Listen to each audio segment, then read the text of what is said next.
Donc, je vous propose de commencer dès à présent sur les 10 astuces du coup de Google Maps. N'hésitez pas encore une fois à poser vos questions, réagir sur le chat. Allez, je vous propose de commencer dès à présent avec la toute première astuce de notre côté. Vous avez la possibilité d'utiliser Google Maps sans réseau, sans connexion Internet. Ça vous permet tout simplement de télécharger une carte en avance et de pouvoir la consulter en mode hors ligne. Alors, comment ça se passe concrètement? Faut savoir que c'est essentiellement possible sur smartphone, peu importe si vous utilisez iOS ou Android. Vous ouvrez l'application Google Maps, vous allez ensuite cliquer sur votre compte qui se trouve en haut à droite et vous allez avoir accès à l'information, à tout simplement l'outil plan hors connexion. Vous pouvez le voir sur le GIF que nous avons mis sur le support. Vous allez pouvoir après sélectionner le plan qui vous intéresse, il va falloir le calibrer, couvrir en fait la zone que vous souhaitez télécharger, et puis vous appuyez sur télécharger tout simplement pour l'avoir de disponible hors ligne, donc sans connexion Internet. Ce qui vous permet de vous repérer toujours, d'aller d'un point A à un point B, sans forcément avoir de connexion Internet de réseau. Donc très bonne nouvelle, très, très belle astuce effectivement. Thierry nous dit dans le chat que c'est top pour les Alpes par exemple. Oui, si vous allez dans un endroit, dans une zone où il n'y a pas forcément une bonne connexion, ça peut être bien de prendre les devants, d'être proactif et de la télécharger tout simplement. Allez, on passe du coup à la deuxième astuce sur Google Maps. Vous avez la possibilité d'indiquer quelles sont les routes finalement qui ne sont pas encore référencées. Donc, vous pouvez ajouter une route manquante à Google Maps. Il faut veiller bien sûr à inclure toutes les informations qui pourraient aider Google à confirmer l'existence de la route. Donc, la demande que vous allez faire va être bien sûr étudiée et éventuellement ajoutée à la carte une fois que les informations sont vérifiées. Alors, il faut savoir que ce n'est pas une fonctionnalité qui est disponible sur iOS encore. Sur Android, il faut bien faire attention à disposer de la dernière version de l'application Google Maps. Et donc, une fois que c'est fait, vous appuyez sur votre photo de profil comme d'habitude ou sur votre initiale et vous accédez du coup à l'option, vous voyez sur le GIF, ajout de commentaires ou signalisation effectivement d'une route manquante. Et vous allez pouvoir rentrer toutes les informations nécessaires et ce sera envoyé du coup en demande.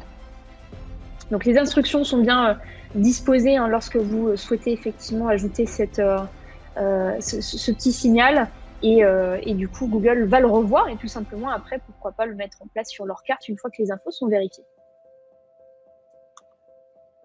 Allez, je vous propose de passer dès maintenant à la troisième astuce. Sachez que vous pouvez activer le mode sombre.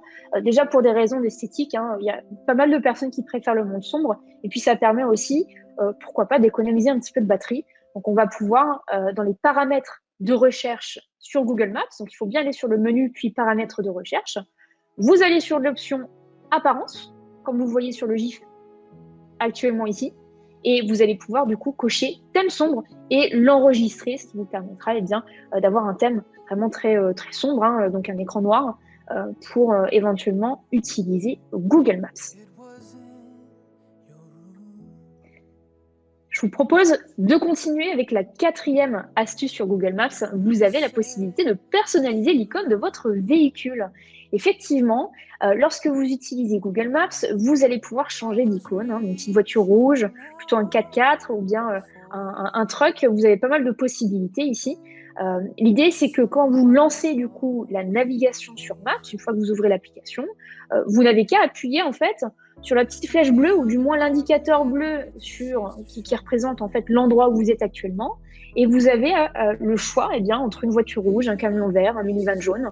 C'est assez sympa. Vous pouvez du coup personnaliser en fait la modélisation de votre véhicule pour utiliser le GPS du coup de Google Maps lorsque vous vous déplacez.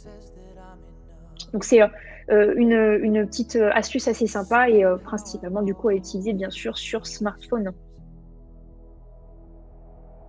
Voilà, si vous avez des questions, n'hésitez pas. Thierry nous dit dans le chat, Laurent, pas besoin à ma connaissance d'avoir la data pour utiliser le GPS.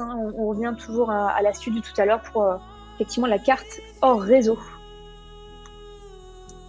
Allez, on continue toujours avec des bonnes astuces. Et donc la cinquième astuce sur Google Maps, vous avez la possibilité de noter l'endroit où vous vous êtes garé. Et c'est vrai que c'est une astuce qui est qui est vraiment sous-utilisé et pas vraiment connu du public et pourtant très pratique.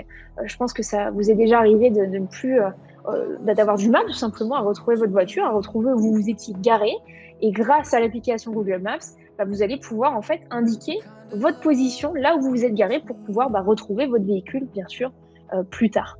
Donc dans l'idée, lorsque vous allez ouvrir du coup Google Maps, vous allez appuyer sur le point bleu qui indique votre position. Donc l'idée c'est quand vous êtes garé, vous appuyez sur ce petit point bleu comme vous le voyez ici, du coup sur Google Maps, et vous allez pouvoir enregistrer votre emplacement de stationnement.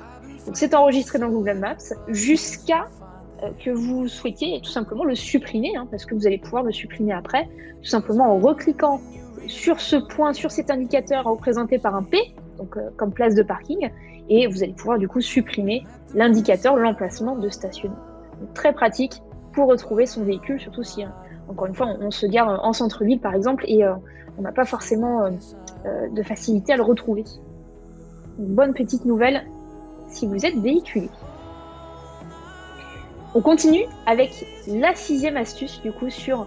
alors Patrick nous dit avant, oui, mais si on ne sait plus où est le smartphone, alors là, effectivement, on enchaîne sur une autre problématique, Patrick.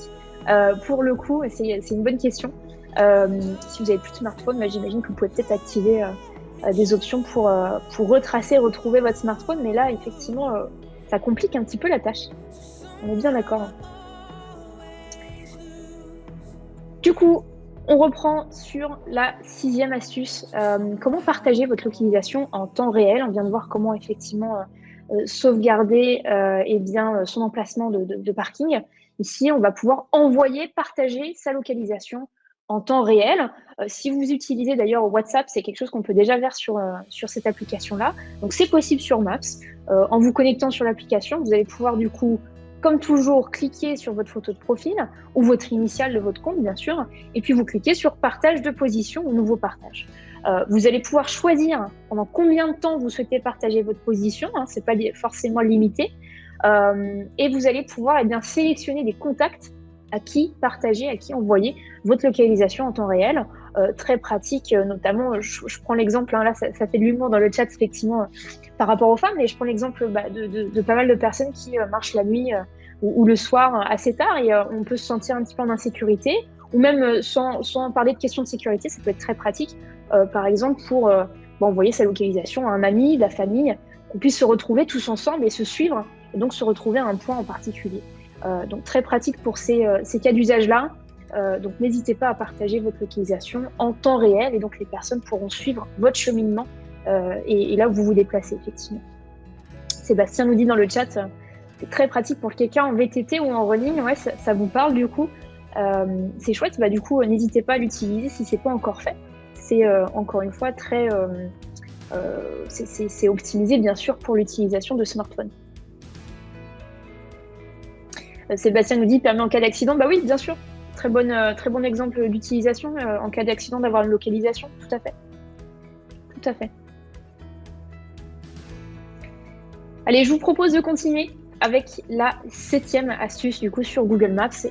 Vous pouvez savoir à l'avance, encore une fois, si vous êtes véhiculé, si vous allez réussir à facilement vous garer ou non.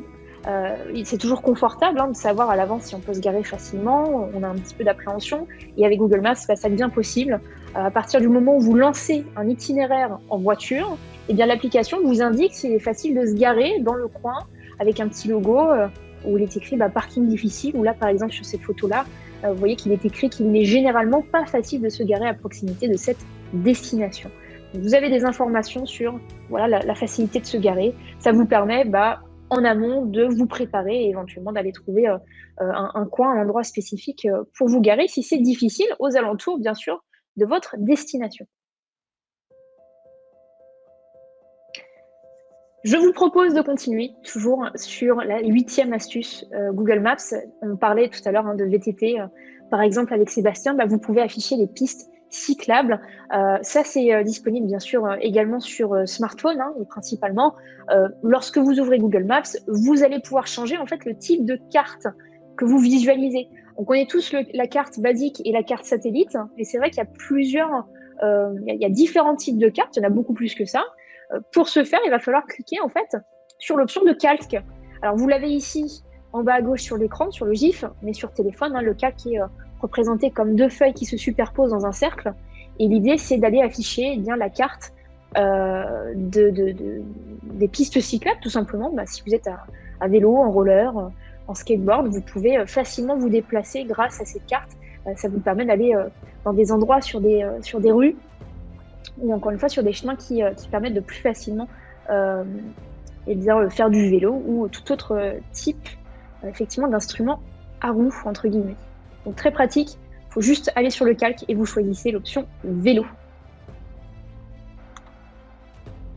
On continue sur la 9e astuce, très utile également, vous pouvez afficher Street View en même temps que votre plan. C'est vrai qu'on a tendance de base à choisir soit l'un ou l'autre, sauf que vous pouvez faire les deux en même temps. Donc il existe une option en fait qui permet de diviser l'écran pour que vous ayez en même temps votre plan et surtout Street View, donc en 3D, finalement en réel, tout simplement le plan, l'itinéraire que vous souhaitez appliquer. Donc c'est pratique pour plus se repérer, pour mieux facilement plutôt se repérer, et puis c'est très simple aussi à mettre en place. Vous lancez Google Maps sur votre smartphone et vous allez indiquer du coup une adresse que vous souhaitez voir.